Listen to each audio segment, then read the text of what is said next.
What's up, guys? Welcome back to another video. This is a reaction to the most demographically unique regions of America.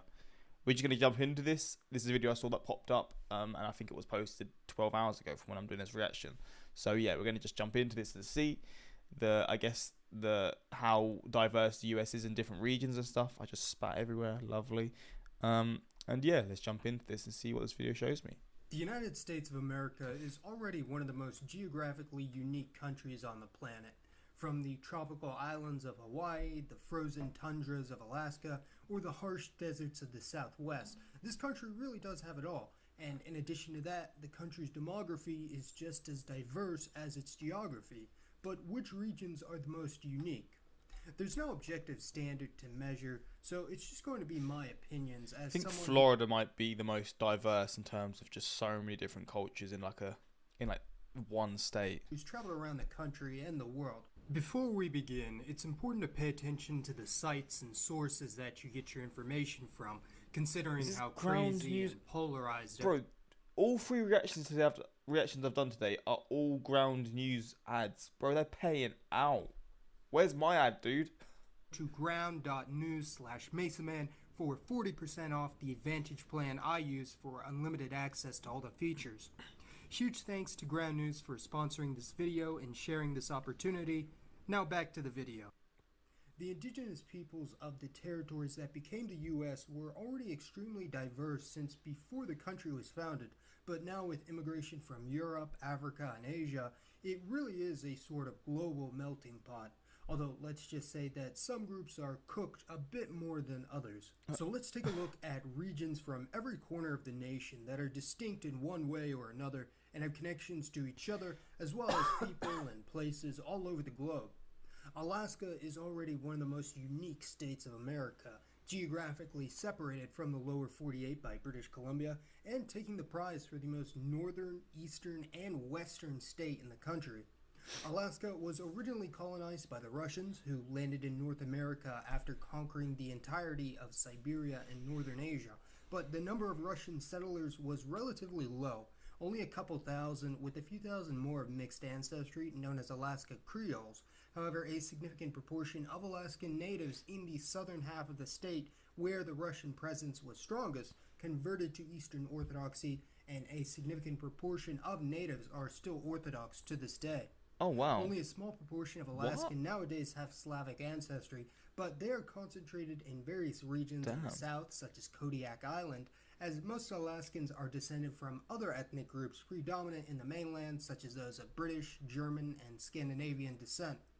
Alaska can be divided into roughly 4 regions, each of which varies significantly from the rest.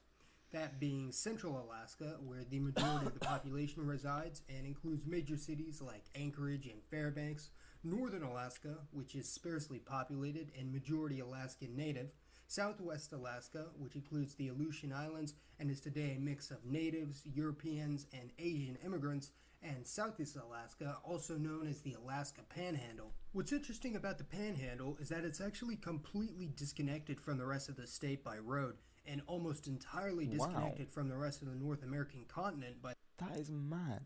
I didn't actually realize how many islands were in this region. Flipping hell. From the rest of the North American continent by the coast mountains. Only Haines, Skagway, and Hyder are connected to the rest of the North American road network, and instead most... These are the road systems in this region. Damn, it really is so isolated. I mean, for some reason, this island's got a lot of roads. I don't know why. Settlements are connected by a string of ferries known as the Alaska Marine Highway and several minor airports. The average Alaskan travels by plane around 3 or 4 times more than the average American per year. Wow. Due to this, the culture and politics of the Panhandle are very different from the rest of the state and have been compared more to British Columbia and the Pacific Northwest, being much more liberal and irreligious than Alaska as a whole. Eastern Alaska is similar in that the entire eastern half of the state, including Barrow, Nome, and Bethel, are also inaccessible by road, and the only way to get there is plane, sled, or depending on the time of year, boat. This region remains the most heavily indigenous and isolated part of the United States, with 70 to 80% of the population being Inuit or other Alaskan Native, although the majority of the populace has now switched to English as their first language. The isolation and other environmental quirks of this region of Alaska are infamous from media like 30 Days of Night, although obviously they take many liberties concerning life during the eponymous winter in this small town, as flights remain operational year-round, weather permitting. Yet another cold, sparsely inhabited region may surprise you. The Upper Peninsula of Michigan near Lake Superior is the least densely inhabited region of the United States east of the Mississippi, with only around 300,000 people, or 3% of Michigan's population. It was obtained by Michigan after a land dispute with Ohio, ceding the Toledo Strip for the land, and it became populated by a plethora of groups, mainly after the early 19th century, with migrant waves from Northern Europe and Scandinavia, particularly Finland, as around a third of the UP has some Finnish ancestry, with the region around Lake Superior having the highest degree of Finnish ancestry outside of Finland. The Upper Peninsula is connected to the rest of Michigan by bridge, but the identity and culture of the UP is very different to that in the South, especially the urban areas. The population density is less than 10% that of the U.S. average, and it is one of the coldest regions of the continental U.S., which partially explains the large Scandinavian population being similar in climate to their home countries. The neighboring region of the upper Midwest also has a very high Scandinavian influence from Norwegian, Danish, Swedish, and Icelandic sources, and there are Scandinavian descendants in neighboring Manitoba and Western Canada as well. The Pacific Northwest of North America is well known for its unique culture and political agenda, which could be described as the most irreligious and progressive in the country, especially in large cities in this region such as Vancouver, Seattle, and Portland. This region is sometimes known as Cascadia, a transnational movement between the Pacific coast of this region of North America, and there is a minor movement advocating for the separation and possible unification of Oregon, British Columbia, and Washington state due to its unique political and cultural positions, although conversely, there have also been a spate of movements advocating instead for the secession of Eastern Oregon and or Washington and possible annexation as part of Idaho. Wait, let me see this. Oregon. I keep coughing. I'm not even getting ill. My throat's really ticklish at the moment, so I apologise for coughing down your ears. So Democrat. So it's quite split throughout. Oh, this is cities throughout the US. So when 50% this line, so from here onwards. So yeah, you can see like a lot of the major cities. The US in total, just under. The third party does not get any love whatsoever. Jesus, that is mad. And or Washington, and possible annexation as part of Idaho, as these regions tend to be more similar to the rural, conservative American heartland to the east, rather than the major coastal cities to the west. There are many unique cultural regions of the West Coast, and this is partially due to the diversity of indigenous peoples of the region, migration from other parts of the country and the world. In California, the interior of the state was formerly an ancient lake that stretched across the entire Central Valley. What? Holy shit. That's a massive ass lake. Including Sacramento, Fresno, and Bakersfield, leading to vastly different geography and climate between different regions of the state. The Central Valley of California has around 20% of the state's population and was largely settled by American migrants from predominantly rural southern states like Oklahoma, Texas, or Arkansas, and as a result, Anglo-Americans in the region may have more in common culturally and politically to those in the South, and some even still speak with a southern twang. Since then, a large number of international immigrants have also settled in the valley, including Mexicans, Indians, Hmong, and Portuguese, leading to all sorts of fascinating and never-before-seen mixes of peoples and cultures. Most of the Southwest in general is some form of fusion between Anglo and Hispanic culture and history. The Hispanic groups of the Southwest include the Tejanos, Nuevo Mexicanos, and Californios, but even among these post-colonial settler societies, the culture differs greatly by which region and group you're talking about. For instance, in Texas, the culture along the Rio Grande border region varies significantly between El Paso and the Trans-Pecos region, and the Rio Grande Valley to the southeast that includes McAllen and Brownsville. Those in the Trans-Pecos region have a culture more similar to that of New Mexico than to the rest of Texas in many ways, while the Rio Grande Valley in South Texas is mostly populated by second and third generation Mexican Americans, with the oldest communities of Anglos and Hispanics in the region dating back to colonial times, now being a small minority in the region. Looking at some other interesting regions in the American South, the states that are considered the most southern culturally are known as the Deep South, and include South Carolina, Georgia, Alabama, and Mississippi. And this is the modern and historical epitome of Southern American society, with a large stretch of land from Louisiana to the East Coast being majority Black American, aka the Black Belt. But even among the Black Belt, there are several distinct Black American cultures that developed, such as the Gullah Coast in Georgia and the Carolinas, or the Mississippi Delta in, well, Mississippi. These were some of the last regions of the Americas to ever receive shipments of trafficked African slaves, and as a result, some communities in the region may have more access and connection to their African heritage than other Black groups in the country, who, barring recent immigrants, are nearly completely Americanized. Some families can still even trace their ancestry back to their Igbo, Yoruba, Akan, or Congo ancestors, and may maintain some of their cultural or religious practices, although to a far lesser degree than some in Latin America and the Caribbean. One region of the southeast United States that is technically the southernmost area of the entire contiguous United States that's not really considered culturally southern is South Florida in the Miami metropolitan area. This region has transformed massively in the past century, as 100 years ago in 1920, Miami-Dade County had less than 50,000 residents. However, there was a gradual influx of migrants coming from other regions of Florida that increased the population to nearly 1 million people by 1960. And in the past several decades since then, this region was inundated not just by Americans from all over the country, particularly northeastern states like New York and Pennsylvania, but also from the whole of Latin America and the Caribbean, who make up around 2/3 of Miami-Dade's nearly 3 million inhabitants. For this reason, South Florida as a whole is very different than Northern Florida and the rest of the American Southeast, being an amalgamation of the country and really the entire Western Hemisphere. Miami-Dade, okay. It really is mixed. This has got to be like the most diverse place you can ever be realistically. Like, it's such a mix of people. Such a mix. I'm trying to see the smaller ones. I can't really see them. They're too small. I see Guatemalan here.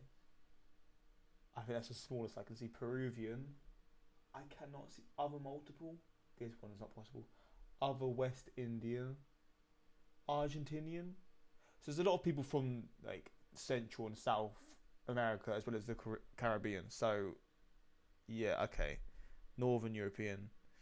Interesting. There's a Northern European population, Italian. It's just mixed. Hemisphere as a whole. South Florida has also effectively African become American, the European, and Hispanic, Latino. Yeah, it's just loads of different. It's like a concoction of everyone. third largest hub of Jewish settlement in the world outside of Israel, being beaten only by the Jewish communities of the Northeast and Southern California. Wow. To give some context, the largest Jewish communities in the world 100 years ago were in Poland, Russia, the Balkans, and North Africa. No one could have predicted that this remote peninsula with only 50,000 inhabitants would be home to over 500,000 Jews a century later. Seeing as the South never had a particularly large Jewish population, most of these new arrivals came from New York and the rest of the Northeast, Eastern Europe, and especially Latin America, with many Jews fleeing violence or seeking better opportunities from Cuba, Venezuela, Colombia, and Brazil throughout the 20th and 21st centuries. In this region of Florida, you can basically find every ethnic, religious, and national combination of identities that you could think of, and it's going to be very interesting to see how the situation evolves in the upcoming decades. I've never seen a beach this busy, by the way. I've never been to a beach this busy, so this must be an experience and a half. Another unique region in the South that's been gaining more and more attention as of late is the Cajun country, aka Acadiana in Louisiana, and is the homeland to all things Cajun, Creole, and French in the American South. Good ass food, baby. Although the proportion of individuals who speak Cajun or another French dialect has been steeply declining in the past several centuries, The Francophone descended population has a fascinating history and distinct culture that is a fusion of French colonists, Acadian refugees from Canada, Anglo-American Southerners, the indigenous peoples, and the African slaves. There are many ways other than language that their descendants are continuing to pass on their heritage, including the Roman Catholic faith, various holidays, traditions, and cuisines passed on through the generations, one of which became so popular that even the whole country knows about it. Although admittedly, most Americans aren't really so keen on learning the history or background of Mardi Gras. I mean, even I'm not really sure, other than it being a feast of excess consumption before the fast of Lent. Although, like most commercialized American holidays, this has largely lost most of its original religious connotations. The second concentrated hub of Franco-American history and culture today is far away from the south, in the northeast region of the country on the border with Quebec in New England. For nearly 2 centuries, a stream of French-Canadian citizens have departed from Quebec or the historic Acadia permanently and settled in border regions in Maine, New Hampshire, Vermont, and even upstate New York. Although there are over 1 million French and French-Canadian descendants in the region today, only a small minority are still fluent in the French language, as they are almost entirely assimilated into the Anglo-American culture of the Northeast, and something similar is already happening in the Southwest with traditionally Spanish-speaking immigrants whose descendants are ditching Spanish and assimilating into American culture much faster than the French immigrants did. And this is partially due to the massive scale. Obviously, that's a good thing, right? You want them to assimilate and to become part of the culture. It would be quite cool to speak Spanish and English, right? Like, I get it; it does make sense. But speaking 2 languages is pretty cool. I would hope that if I was, a mixture of 2 nationalities, which I'm not, I'm boring as hell. I would love to speak both languages. Because it's just useful, realistically.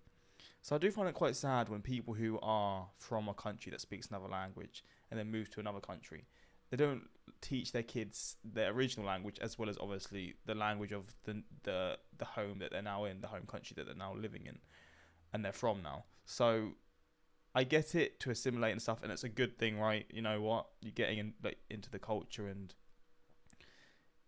English is your first language or whatever. But having a second language would be pretty cool.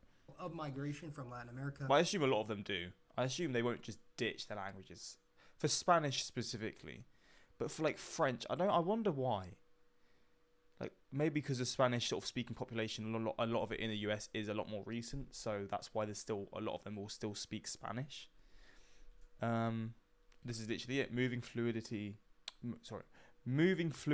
between English and Spanish. Let's go back a little bit. I feel like I've interrupted it before I've actually wanted to hear what I want to hear. Only Spanish-speaking immigrants whose descendants are ditching Spanish and assimilating into American culture much faster than the French immigrants did. And this is partially due to the massive scale of migration from Latin America and the connection of modern immigrant groups. The majority of US Hispanics are on the bilingual spectrum. So they speak both bilingual, Spanish only, English only. English only is crazy. That is mad. But hey. To the rest of the country as a whole, through the internet and other forms of mass media. I guess English only in the US isn't crazy, right? Spanish only. But in the US is such a diverse country. You're going to get many regions that have a certain language as the main language, right? And Spanish makes sense because there's so many Spanish-speaking people within the US. But I do find English only from a Hispanic background wild. I would either find it bilingual or English. Bilingual. Yeah, bilingual, realistically. I mean, Spanish only is also very high, but I assume there are a lot of them that have just moved to the US as well. You're not going to get Spanish only speaking people that are second generation in a family that have moved, right? So that's probably a lot of first generation people, Spanish only. English only is probably second, third, fourth, fifth generation, depending on how long your family's lived there, So I guess maybe when Spain occupied Florida 200-300 years ago, a lot of them are going to be the ones that speak English only, right? So I guess that sort of adds to the percentage. Yeah. There are so many other unique regions of the country that we didn't get to cover in this video, but that's because I'm actually saving them for the next video. Hell yeah. Which will cover some of America's most unique island communities, which will include locales as diverse as Hawaii, the Aleutian Islands, the Florida Keys, and many others, so keep an eye out for that. Please let me know which region. Hell yeah, man. Hell yeah. I really enjoyed this video. This guy done a very good job of explaining it. So yeah, I'm here for that, man.